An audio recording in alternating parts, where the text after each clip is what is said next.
नमस्कार। आज हम विंशोत्तरी महादशाओं के बारे में जानेंगे। इन दशाओं से हम टाइमिंग ऑफ इवेंट को जान सकते हैं। कब कौन सा घटना घटित होने वाली है उसके बारे में पता चलता है। शास्त्रों में बहुत सारे दशाओं का वर्णन है, लेकिन ऋषि पराशर जी का विंशोत्तरी महादशा सबसे प्रचलित है। यह फल कथन में सबसे सटीक पाया गया है। अगर चंद्रमा जातक जब जन्म होता है उस समय चंद्रमा जिस नक्षत्र पर गोचर करता है उस नक्षत्र का स्वामी ग्रह जातक का पहला महादशा माना जाएगा। अगर चंद्रमा गुरु के नक्षत्र में गोचर कर रहा होगा तो पहला महादशा गुरु का प्राप्त होगा जातक को। देखिए, महादशाएं जो सीक्वेंस है सूर्य से प्रारंभ होता है। सूर्य का महादशा 6 वर्ष का होता है, फिर चंद्रमा का महादशा 10 वर्ष का होता है, मंगल का महादशा 7 वर्ष का, राहु का महादशा 18 वर्ष का, गुरु का महादशा 16 वर्ष का, शनि का महादशा 19 वर्ष का, बुध का 17 वर्ष का, केतु का 7 वर्ष और शुक्र का 20 वर्ष का होता है। कुल मिला के 120 वर्ष का विंशोत्तरी महादशा होती है। 120 वर्ष तो कोई जी नहीं पाता। आजकल 70-80 वर्ष ही मैक्सिमम जी पाते हैं। तो 120 वर्ष पूरा महादशा कोई भोग नहीं पाता है। अगर चंद्रमा जिस नक्षत्र में स्थित होता है वो पहली महादशा होगी। अगर मंगल के नक्षत्र में चंद्रमा गोचर में है तो मंगल की महादशा प्राप्त होगी। मंगल के बाद राहु का, राहु के बाद गुरु का, इसी सीक्वेंस में आएगा। अगर शुक्र की नक्षत्र में चंद्रमा गोचर कर रहा है तो जन्म के समय शुक्र का महादशा जातक को पहली महादशा मिलेगी। उसके बाद सूर्य की महादशा, उसके बाद चंद्रमा की महादशा प्राप्त होगी। अगर रोहिणी नक्षत्र में जातक का जन्म होता है तो रोहिणी नक्षत्र का दूसरा चरण में अगर 6 डिग्री का है तो कैसे निकाला जाता है। देखिए, एक नक्षत्र 13 डिग्री 20 मिनट का होता है, 20 मिनट का, तो 6 डिग्री मूव किया है एक नक्षत्र में। रोहिणी नक्षत्र में 6 डिग्री मूव किया, मतलब एक नक्षत्र में 4 चरण होते हैं। 4 चरण में पहला चरण 3 डिग्री 20 मिनट का, फिर दूसरा चरण 6 डिग्री 40 मिनट के अंदर, तो 6 डिग्री मूव किया है। तो 6 डिग्री को हम माइनस करेंगे तो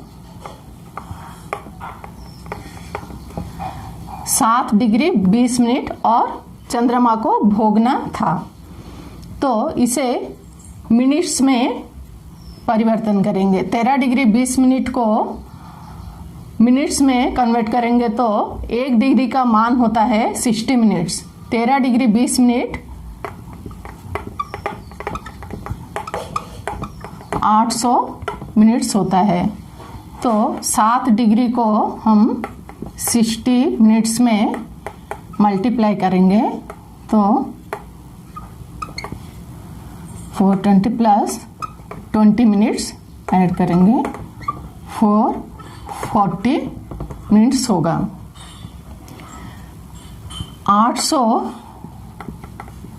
मिनट्स में चंद्रमा 10 वर्ष होता है चंद्रमा का, तो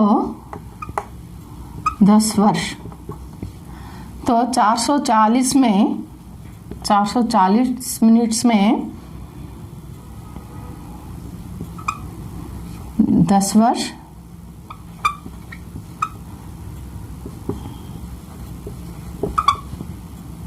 इसको फिर होगा 44/8, इसको 4 2 जा 4 11 जा, फिर 11/2 को डिवाइड करेंगे तो 2 5 जा 10,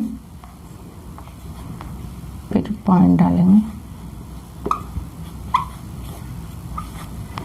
हमें 5 वर्ष 5 महीना प्राप्त हो रहा है।